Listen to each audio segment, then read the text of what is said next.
Atin Yan. Catch the latest news about the latest happenings in and around the Ateneo. Atin Yan. Be in the know and get to know persons and personages in the Ateneo. Atin Yan. Atenean. Ateneo yan. Atin Yan. Fly high, Blue Eagle fly.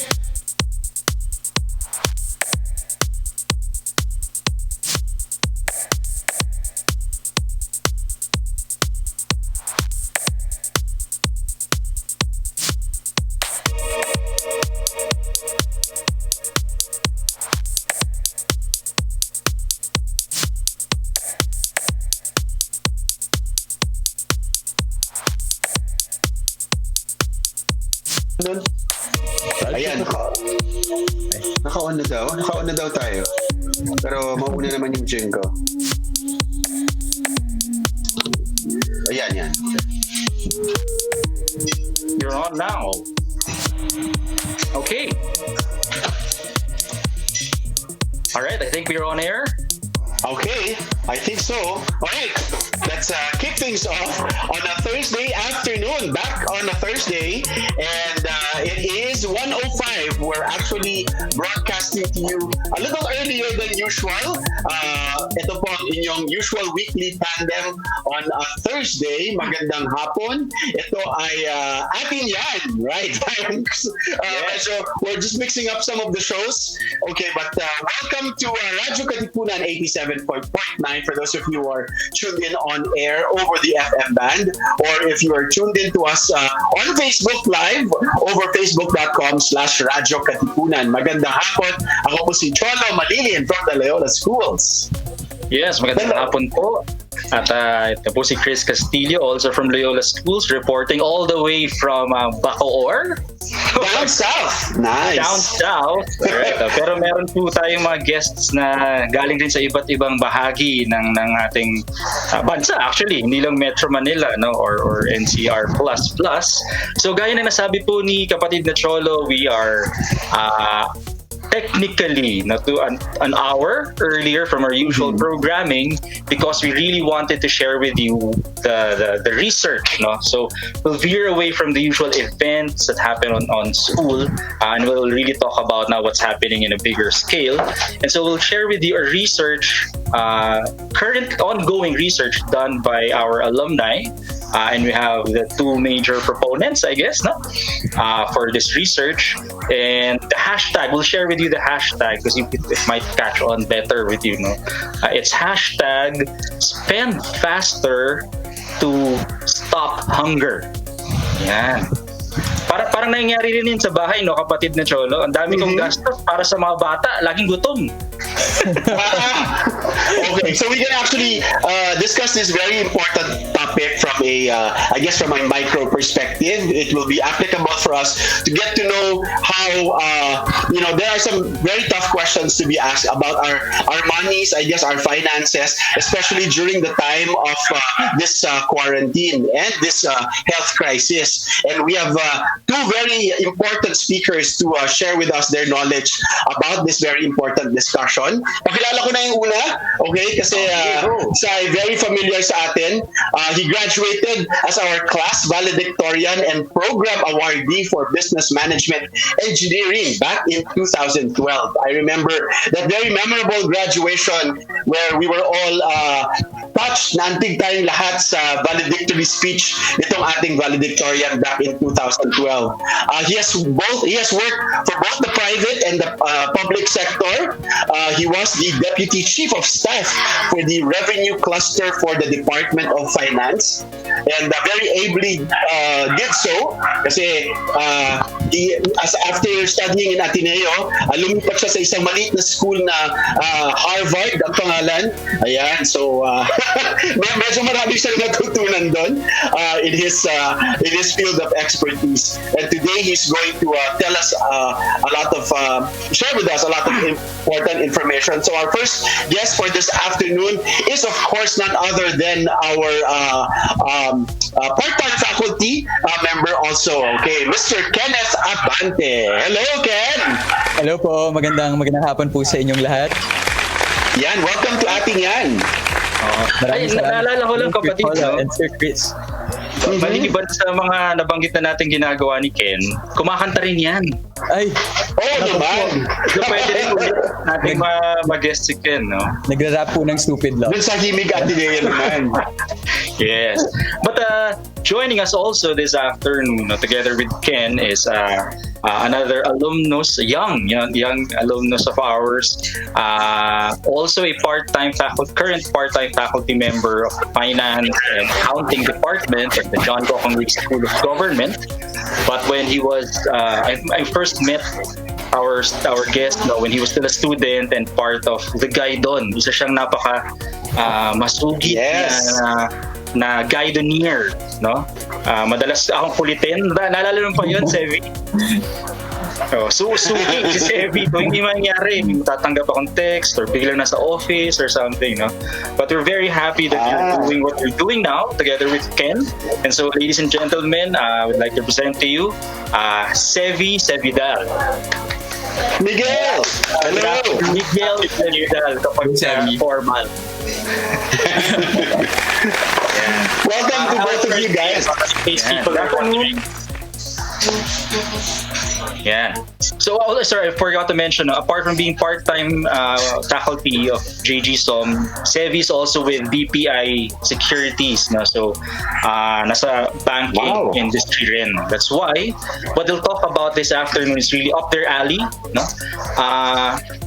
We all know that from the news, no, the government has amassed, in a sense, has gathered a lot of money, taxpayers' money at that, no, and other funds from other sources. But the general question is, where do these go?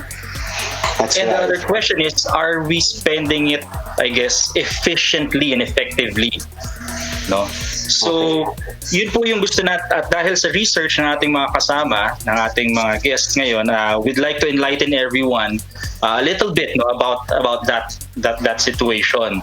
So we hope that even those who are listening on radio, you get to see this episode on Facebook, because there will be some presentations so that you get a better grasp, no, of the data, the information. Again, data-driven po ito, hindi ito opinion.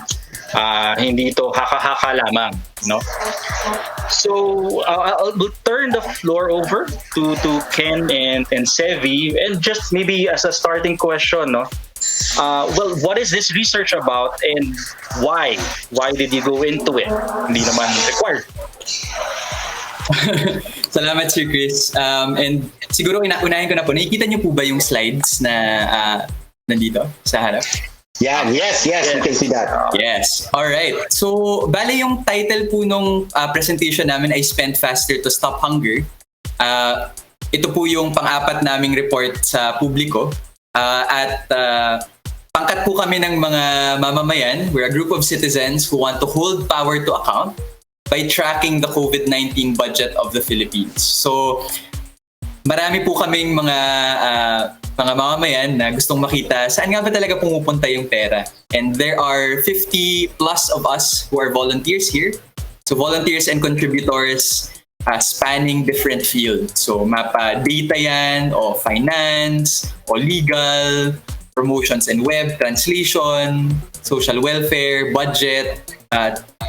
Marami po kaming nagtutulungan para ma-improve po yung quality ng reporting tungkol sa budget. So paano po siya nagsimula? Nagsimula po siya dahil meron po akong tita na frontliner po dito sa probinsya. Part po siya ng isang rural health unit. At nalaman ko po before the first report came out in April 2, and before we came out with this report, that kulang na po pala sila ng PPE.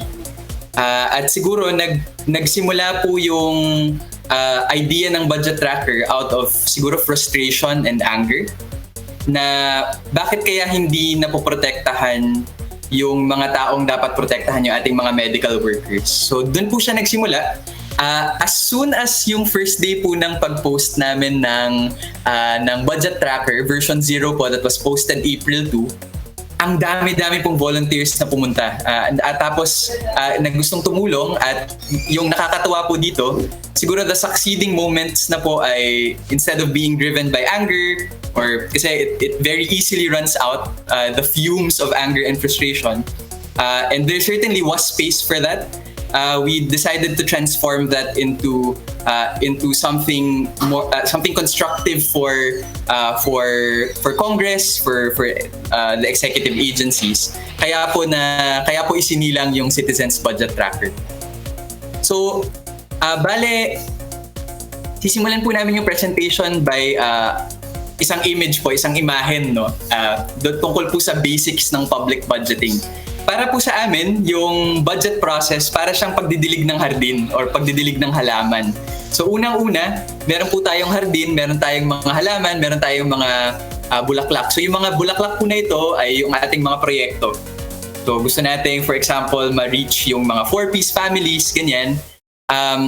Kaya lang, mahalagang malaman kung meron ba tayong tubig. So yung tubig po na ito, yung that represents the sources of cash. So, meron ba tayong pera or cash? So, yung tanong po namin dito sa budget tracker ay, meron ba tayong tubig na pwede nating maigib galing sa balon?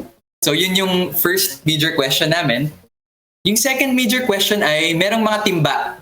No, yung timba ay yung budget line item. So, yung gagawin natin, kukunin natin yung timba, iigib tayo galing sa balon, kukunin natin yung tubig. Yung budget yun yung budget, yung bucket na yun or yung timba. Yung pangatlong basic na konsepto ay disbursements. So, bale, kukunin natin yung timba, tapos didiligan natin yung mga halaman natin sa hardin. Yung tawag doon ay disbursement or spending. So, kaya tatlong tanong, paano natin makukuha yung tubig? Meron pa ba tayong tubig? Ano yung size ng bucket? Gaano karaming tubig yung pwede nating malagay dito sa mga budget line item na to? At pangatlo, na didiligan ba natin yung hardin natin para hindi matuyo at mamatay yung ating mga halaman? So yun po yung tatlong major questions. Tapos i-transfer ko po, ipapasa ko po yung sunod na bahagi ng presentation na to kay Sevi. So yung tatlong tanong na po to, meron po kaming tatlong kasagutan. Sevi? Okay, so yung tatlong tanong namin, may pera ba tayo o may tubig ba sa balon? Gaano kalaki yung mga timba na paglalagyan ng tubig na yon? At pangatlo, nadidiligan ba ng maayos at ng mabilis ang ating hardin, ang ating mga bulaklak, ang ating mga halaman? Yung sagot sa unang katanungan ay may pera tayo, may tubig ang ating mga balon, we have the sources of cash, we have the water in our wells. So, ngayon, meron tayong 1 trillion pesos ng announced cash sources. So ito ay pera na pwedeng gamitin ng gobyerno. Note na pwede palang gamitin, hindi po siya nagagamit, pero pwedeng pagkunan. Ito ay tubig na pwedeng, tubig sa balon na pwedeng pagkunan para sa ating mga timba. At meron tayong division nun, 644 billion ng 1 trillion na yon, nasa treasury na, nasa bangko na ng gobyerno. Nasa account na ng gobyerno. So, ready na yon para gamitin. Meron naman 197 billion na confirmed, na firmahan na secure na, ngunit hindi pa na-remit sa account ng ating gobyerno, sa treasury account ng ating gobyerno. At huli, meron tayo sa 191 billion na hindi natin alam yung status pa. So ang kailangan nating tingnan, so yung problema ay hindi kung mawawalan tayo ng pera, may pera tayo, may tubig tayo. Ang kailangan nating siguraduhin ay yung binabayaran natin na interest para sa cash sources nito ay hindi masyadong mahal, that the interest rates that we're paying are not too expensive, and that we're getting the other unsure collection. There's 191 billion that's unsure, so we need to get the status of that. Pangalawa, ano yung size ng budget para sa COVID-19 programs ng gobyerno? So, hindi natin alam yung kabuuang size actually. Hindi pa sure yung kabuuang size ng mga timba kung pinagsama-sama mo siya. Ang meron tayo ay regional breakdown of 217 billion for 18 million households. And hindi pa kasama dito yung 51 billion sa wage subsidy. Actually, yung kabuuang size ng budget, yung total size of the coronavirus program, we may tendency tayo yung social media to focus on 275 billion, yung pinakaunang numero na in-announce. Hindi po ito. Kailangan move on na po tayo sa 275 billion. Because of the Bayanihan Act, dahil sa Bayanihan Act, pwedeng mas malaki yung kabuuang size ng budget natin. Yung mga timba pwedeng palakihin. At dapat nga mas malaki kasi napakalaki ng impact ng COVID-19.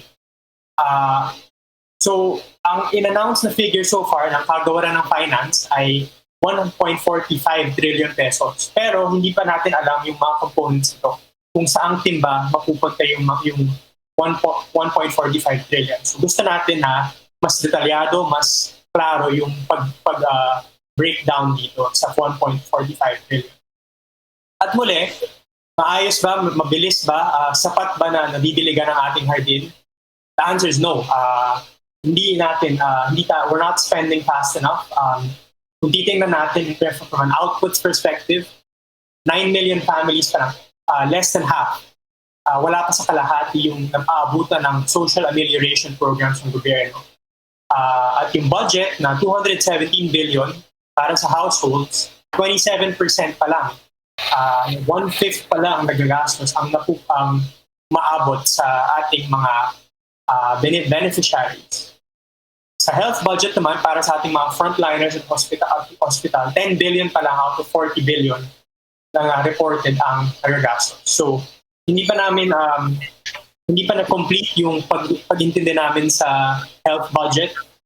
This is a work in progress, but the clear message is that yung malinaw ay hindi mabilis, hindi ganun kabilis ang ating paggastos, pagbibilig sa ating hardin, at kailangan we spend faster to stop hunger and to address the adverse impacts of COVID-19.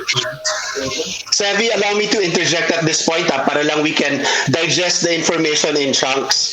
Okay, so going back to your previous slide, yung sinabi mong 644 billion, which is already in our treasury, this is a budget that we can already use. Kumbaga, walang part ng budget na to ang hindi pwedeng gamitin. Like, kasi I'm pretty sure there are some parts of the monies that are kept in reserve. Kasi yung mga reserves natin, as much as possible, di ba?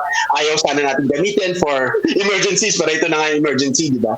So these are all intact monies that are with us already, and are all of these kumbaga liquid in that sense, parang hindi ito caught up in like loans, parang, I'm pretty sure a lot of our monies are also, di ba, what we get from our loans, di ba? So i-break down lang natin itong 644, and on top of that the additional 197, these are all liquid assets of the country that we can use. Okay, so yung na-confirm pa lang ng Treasury actually, first of all, is 100 billion for the social amelioration program. Pero hindi dapat ibig sabihin, yung pag-intindi natin, 100 billion lang yung available. Yung katotohanan is that there's a large amount of money that's available for the Treasury to remit. It's available for the budget for COVID-19. Liquid siya in the sense that nasa treasury siya, nasa bank account siya ng gobyerno. At pwede siyang i-deploy, pwede siyang ilipat mula sa balon papunta sa ating mga timba for the budget, for the expenditure items. Ang aming nakuha lang ay siguro mas maliit ng konti kasi nagbabayad pa rin tayo ng interest sa ating mga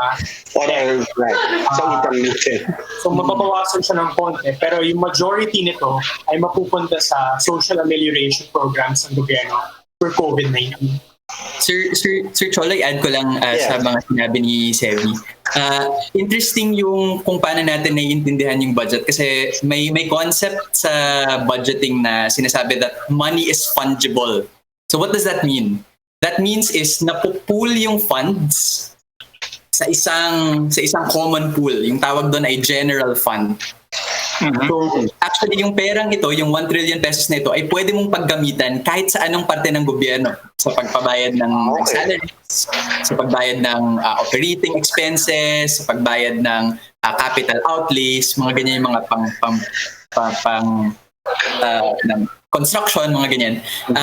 Tapos, hindi yung 1 trillion pesos, hindi lang siya available para sa coronavirus budget, pero sa iba pa operating expenses ng gobyerno.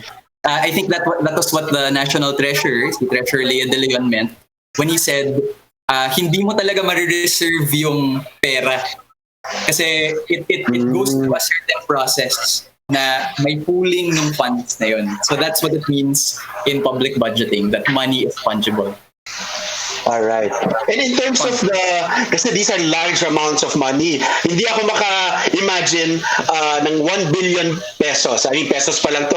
These are really huge amounts of money. I can just imagine the type of bureaucracy in order for us to move these funds.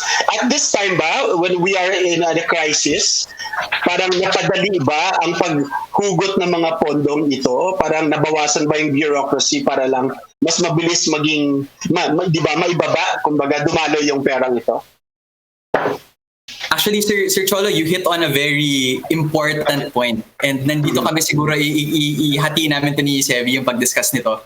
Meron kaming 6 na rekomendasyon para ma-improve yung delivery ng social amelioration program para makarating talaga yung ayuda sa mga households, sa mga nangangailangan talaga. Kasi nga po, nasabi ni Sevi, hindi pa kalahati ng households yung nabibigyan ng 5,000 to 8,000 pesos na subsidy.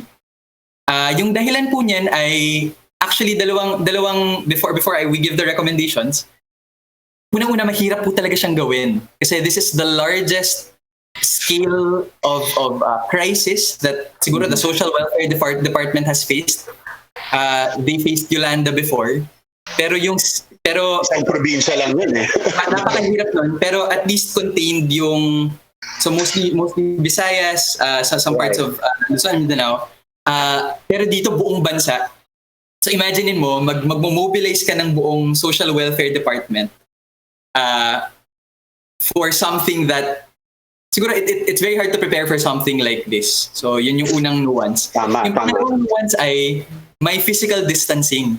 So hindi po natin alam kung yung local government officials o yung social welfare department officials, meron din ba silang PPEs? At sure ba tayo na hindi sila maapektuhan din ng virus? Because they also are frontliners here. Right, correct. So yun po yung dalawang konteksto. Pero given that context, naniniwala pa rin po kami na, and even the DSWD and the local government units also acknowledge the fact na it's not fast enough to stop hunger. So meron po kaming 6 na rekomendasyon. So yung una po, yung first 3 i-discuss ko, so yung last 3 kay Sevi. Yung una, yung kailangan ng special order for public accountability in chain of command. Napadala na po namin yung recommendations nito sa Social Welfare Department.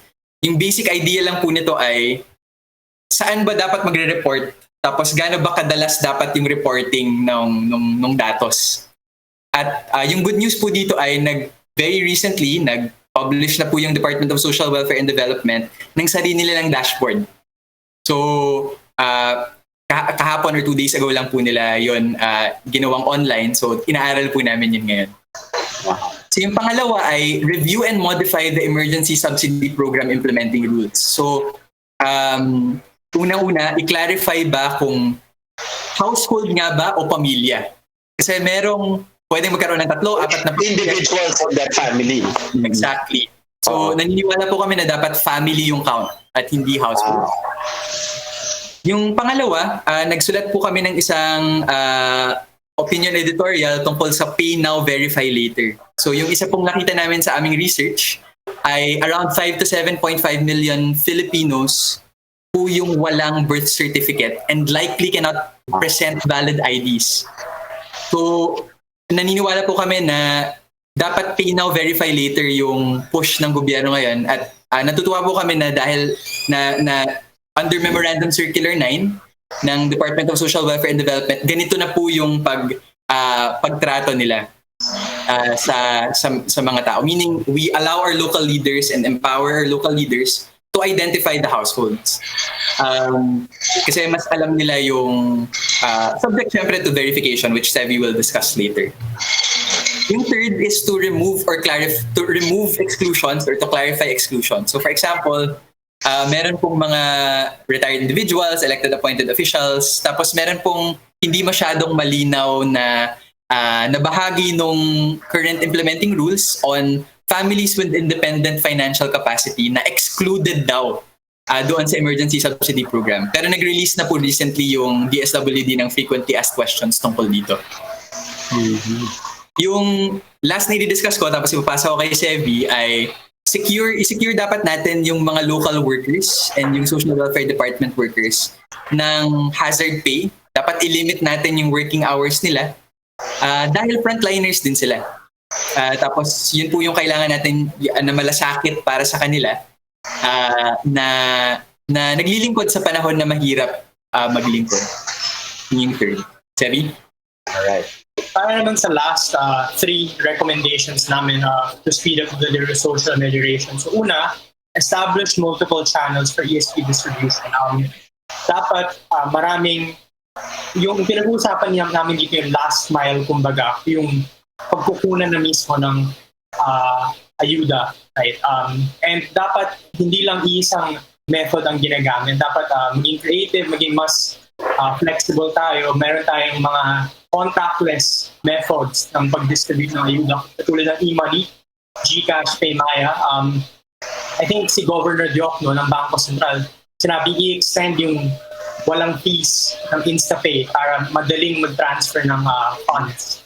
So that's actually our second sub-point here, na waive yung transaction fees para hindi mabawasan yung laki ng ayuda na makukuha ng ating mga beneficiaries. Pangatlo is to secure the availability of funds and ensure safety measures and distribution channels. Hindi lahat makakuha ng, hindi lahat may bank account, hindi lahat may online banking or may e-money account. So meron talagang cash in envelopes. Yung mga nagbibigay doon, kailangan equip natin ng mask, ng protective equipment para hindi sila, para maabutan talaga yung mga beneficiaries natin. Hindi tayo malimitahan ng lack of protective equipment. So, number 5 is establish guidelines and mechanisms for transparency and accountability. Kung isa-survey nyo on the ground, kung tatanungin yung mga partner communities natin, merong mga reports na quote-unquote pinipili lang yung mga beneficiaries or hindi lahat naabutan ng ayuda. So, in order to sort of address that, kailangan natin i-publish yung list ng beneficiaries, sino yung naabutan na at sino pa yung hindi pa nabibigyan para ma-prevent yung allegations ng corruption. Pangalawa, community monitoring and audit. Dapat yung mga beneficiaries, yung community, may initiated efforts din sila para i-check nakuha na ba namin yung dapat na mapunta sa amin, na-distribute na ba yung kailangan. Pangatlo, sa sub-point, develop anti-corruption policies and guidelines responsive to COVID-19. So, Commission of Audit, the Ombudsman, and the Sandigan Bayan. And lastly, number 6 is to conduct information dissemination drives. Gusto natin na laganap na mabutan ng marami ng lahat nga dapat ng information tungkol sa social amelioration. So, hindi lang social media, kailangan may coordination sa LGU para ma-distribute ng information, whether text message, text brigade, para lahat maabutan, lahat aware, at lahat on the same page at updated sa status ng social amelioration programs ng gobyerno. Okay. So, definitely, very, very important data yung nakuha natin at pinipresent at binabahagi natin ngayon sa ating mga kasama. The recommendations themselves are very sound, no? But let's put on a critic's hat for a while. Saan ba nanggagaling ang lahat ng data na sinasabi ninyo? Paano nyo nasabing ito nga yung pera? Paano nyo nasabing hindi pa gumagalaw as much as or as fast as it should? Actually po, magandang natanong niyo yan, Sir Chris, dahil part siya ng limits actually ng research namin. Dahil nga po ngayon na nasa ECQ tayo, we can only rely on official government reports. But what we do in order to para po ma-cross-check namin yung datos ay nag-engage po kami ng mga auditors na magaling po sa pagbangga ng mga data. So kada linya dito sa budget namin sa budget tracker ay merong link, merong reference sa primary source, merong page reference, parang lahat basically na diba? pwedeng makuha namin in terms of research ay nilagay po talaga namin doon. And we're very transparent about that. And we're also very transparent about our limits. So, as researchers po, natuwa po ako dun sa sinabi mo na parang critics hat dahil nagkukwentuhan po kami kahapon ni na Sevi at yung team namin, si Jalil tsaka si John Lava. There should be a research prayer. Parang the research prayer goes, Lord, grant me the grace to desire critique. In fact, feeling ko it's also an appropriate prayer for public servants na kailangan exactly ganyan yung mag-isip yung mga tao na parang hindi ka masyadong nasasaktan kasi critique is a chance to improve the work. Yes, it's bawal pikon. Yung pikon hindi may improve yung work.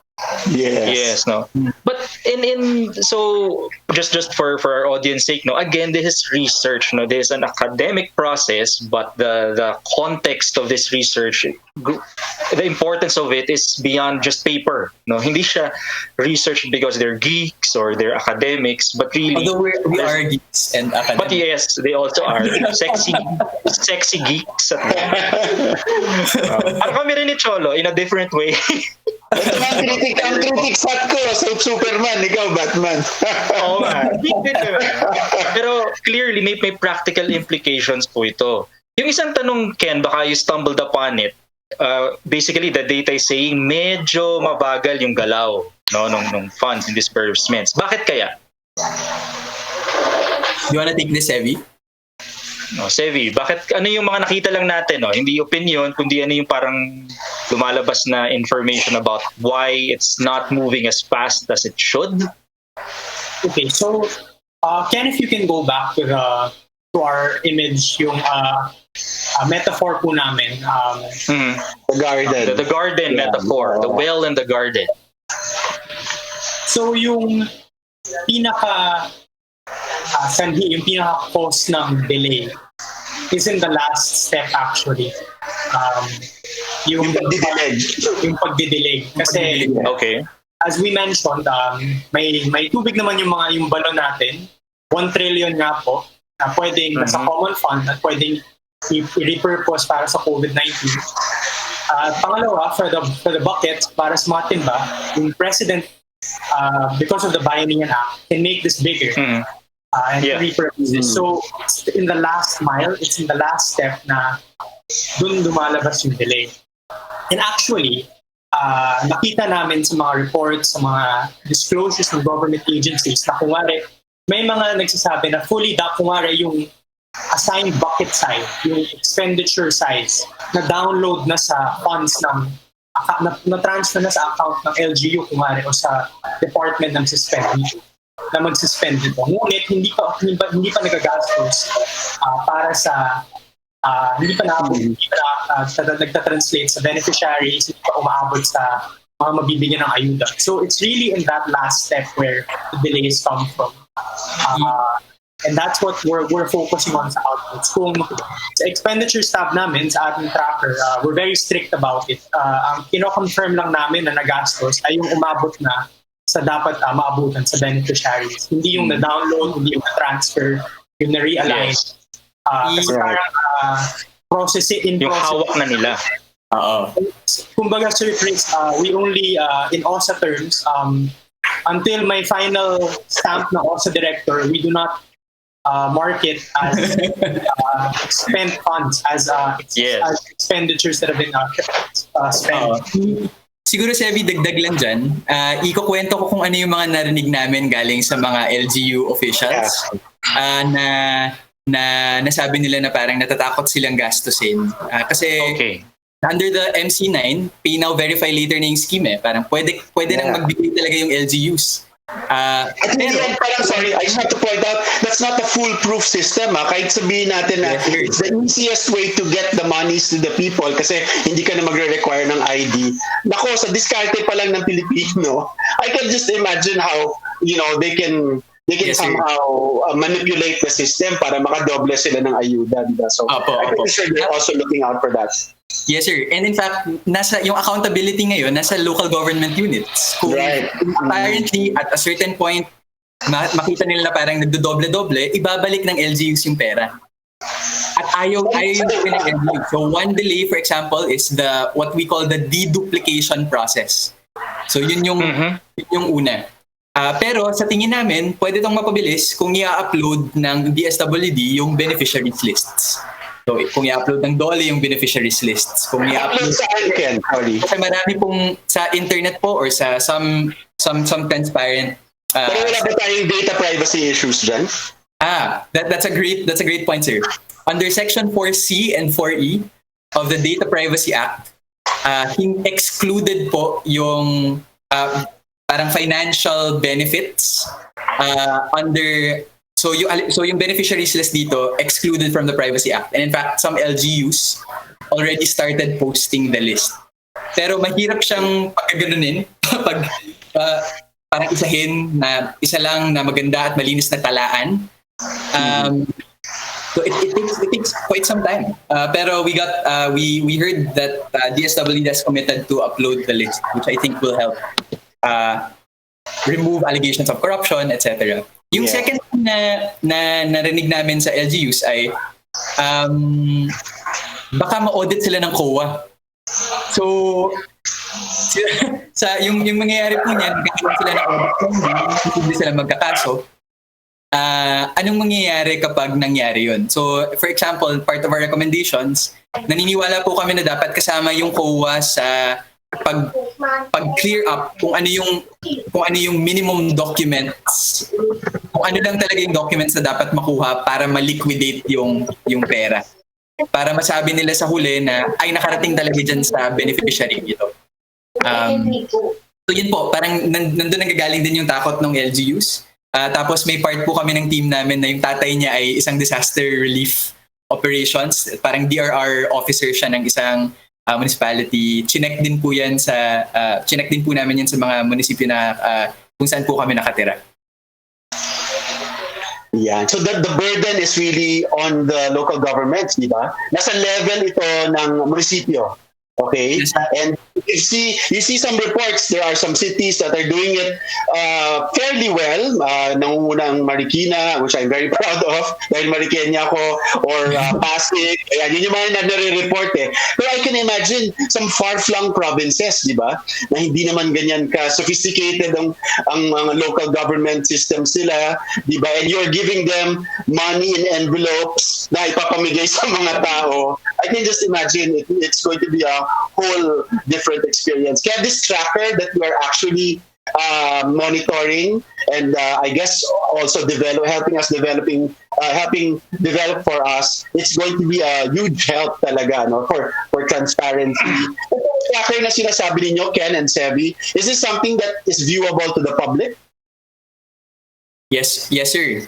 In fact, the public can, and we'll also send this to you. So bit.ly/hold power to account. Yun po yung Google Sheet namin that tracks all of the line items na talagang double check, triple check ng aming mga auditors.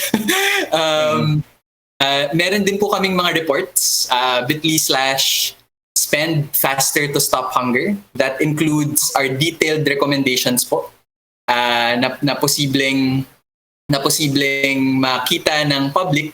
And in fact, parang hindi pa rin po kami satisfied sa progress, pero meron din pong progress. So for example, nakapag-meeting po kami sa ibang mga civil society organizations. So part po kami ng COVID-19 Action Network, part kami ng Right to Know Right Now Coalition, part kami ng Syntax Coalition. Tsaka with the power of civic engagement, we are able to talk to senators and representatives na House Ways and Means Committee po na in charge of taxation sa Joint Congressional Oversight Committee. In fact, some of the senators have adopted our recommendations for clearer reporting. And we also have channels to the executive departments.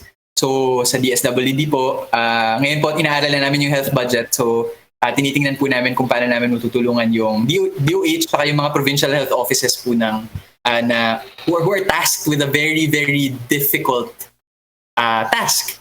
And hinihingi pa po namin yung data, as nasabi po ni Sevi kanina, yung ano ba yung cash position ngayon ng local governments. Kasi ngayon po wala pa po tayong view eh.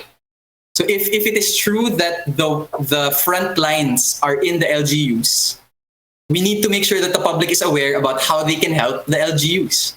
Pero ngayon po wala pa tayong local finance data. Pero hiningi na po namin and we got a commitment that will be uploaded. We'll make sure to put that in the tracker as soon as it's available. Okay. Yung siguro po, just as a maybe note for the public, the audience, ang dating sa akin itong research na ito ay hindi pagpuna sa gobyerno. No? Rather, we are helping assess the situation and helping in telling the public about the situation. Hindi ito pagpunan na nako, ang bagal naman ng administrasyon na ito, etc., etc., no? The usual things which this can be easily misinterpreted as, no? At sana dun sa mga public officials natin na nasa LGU na sana mapanood ito, no? We'll find a way to share this to the different FB groups of LGUs. See this as a way to be helped, no? As a point of collaboration rather than as a point of criticism necessarily or pagbabantay na magkamali. Hindi inaabangan namin din ang mga tamang gawain, no? Hindi lang yung pagkakamali. And I think yun yung kagandahan nitong tracker na to. Tama ba, Ken? And then Sevi, is that a good way to look at this research? Yeah, I think one way of looking at it, isang magandang pag-view sa proyektong ito ay we're helping the government for explain to people how the budget process works. Madali kasing mawala sa technical na mga detalyado. Kasi daming number, 275 billion ba, 1 trillion ba? At if any, for people na walang background sa government finance, madaling malito. So because of this analogy, watering the garden, mula sa balon, sa timba, hanggang sa hardin, mas naiintindihan ng mga tao na walang background. At to the people we've distributed to, some of them finally understand ganito pala siya, kaya pala may delay. So we're actually helping our government officials explain or bridge the understanding gap for the COVID-19 budget. Mm-hmm. Opo. May nag-interview po kami kay Maria Ressa nung isang last week po. And in fact natanong niya rin po parang what's the line you should draw between demanding for accountability in government and empathy in these difficult times. And I think mahalagang malaman na yun nga it's not mutually exclusive. That you criticize, you don't help. That you empathize, you cannot critique. So naniniwala po ako na that really is a spectrum, and you can hold both positions and not be a hypocrite. Ang tawag po namin dito, and natawag din yata to ng CBCP ng mga obispo na critical collaboration. So there's a balance of both that can be done, and dito po sa friction na ito, dito sa talaban ng collaboration and critique that's based on facts and data, diyan po nagkakaroon ng mas magandang resulta, mas magandang public service para po sa mga mamamayan na lahat naman po natin pinaglilingkuran at this particular time, regardless of our political affiliations. And on that note, Ken, last 2 points, Ken and Sevi, can the public, not just the Ateneo public, no, but I saw the list early on, no, ang puro Atenista dyan, pagbati sa kanilang lahat. Si Omi, si Ryan, ang dami pa, si Roxy and all of that. Smile in yes, and si Smile, or faculty natin din. Well, if the public would like to help or participate in this, how can they do that? And well, kanina, if you could send to us na lang again all the bit.ly links that you mentioned, so we could also help you promote this. No? Pero yun, how can the public help? Meron po kaming email address, ccbt-ph@googlegroups.com. So ccbt-ph@googlegroups.com. Dito po pwedeng mag-send ng komento at ng mga tanong, yung publiko, para ma-improve po yung... so welcome po sa amin yung constructive criticism. Yung pangalawang call for help po namin ay tulungan po kaming i-track yung mga bagong datos na lumalabas galing sa mga local government units. So habang wala pa po yung single beneficiary listing ng DSWD, kung pwede niyo pong malink kami sa kung sinong munisipyo or city government yung nag-post. Tapos meron po kaming team ng data analysts na kaya po itong linisin tsaka magawa para ma-publish yung listahan. So habang hinihintay po yun, pangalawa. Yung pangatlo po is continue helping from home. Marami pong mga tao na helpfromhome.ph po yung link. Mga kaibigan po namin na naman to. Na napakagaling. Sina Delphine, sina Carlo Abadines, Boven, na napakagaling din po yung efforts na ginagawa nila. Gusto ko lang po siguro i-emphasize din na hindi lang po mga Atenista yung nandito sa team. Meron po FEU, UP, mga kaibigan na LGUs na tumutulong po. And we're thankful na many people do care, na even if this pandemic showed everything that's wrong with the system, everything that's lacking, it also highlights the generosity of the people who care. Yan. Okay, so maybe we will help you monitor things also. Maybe we can have you again in a future episode sometime soon.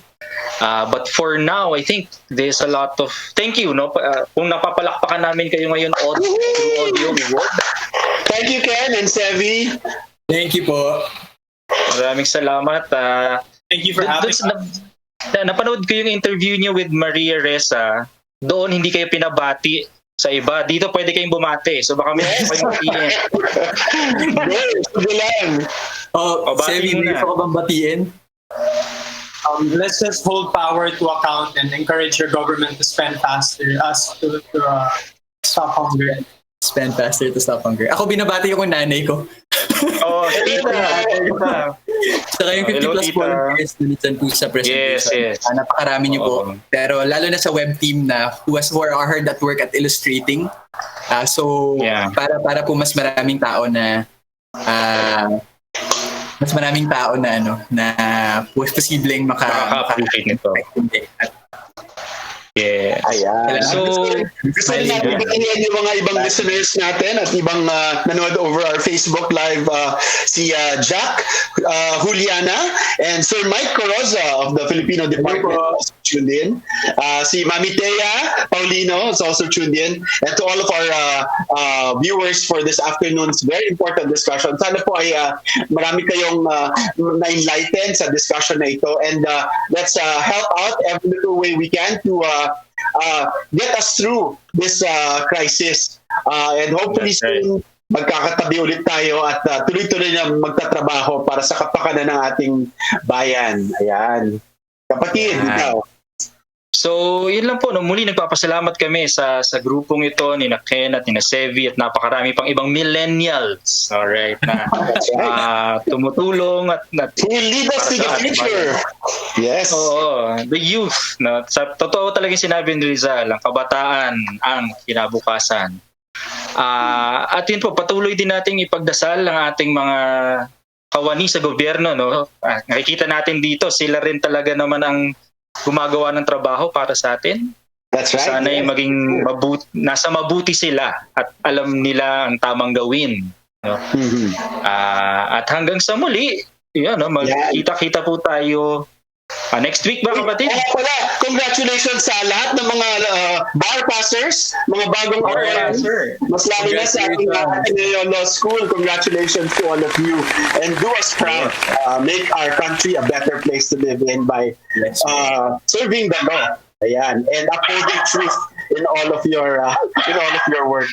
Ayan, maraming salamat sa inyong lahat sa mga nanood ng ating parating tunang Atin Yan. We'll see you all again next week. Have a great weekend. Uy, bukas holiday! Yay! Holiday bukas. Ken, wag muna kayo magtrabaho sa holiday bukas. Alright. Enjoy your Labor Day weekend. Maraming salamat and thank you for tunan. This is Cholo, Mallillin. And ito po si Chris Castillo. Ito po ang Atin Yan dito sa Radyo Katipunan 87.5. Bye-bye! Bye, Diyos mabalas po. Bye.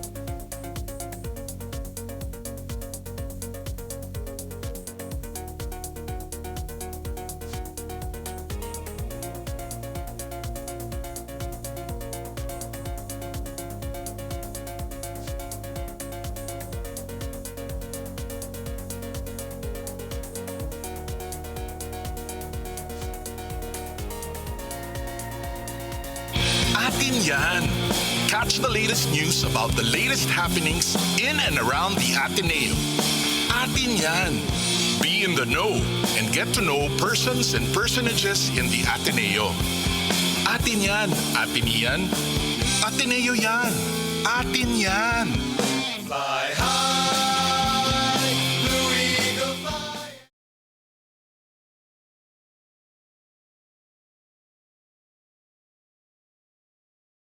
Radyo, radyo, radyo, radyo, radyo, radyo, radyo, Katipunan, radyo, Katipunan, radyo, Katipunan, radyo, radyo, radyo, Katipunan, radyo, Katipunan. Voice of the Blue Eagle, kami di mapipigil sa pagbabalitang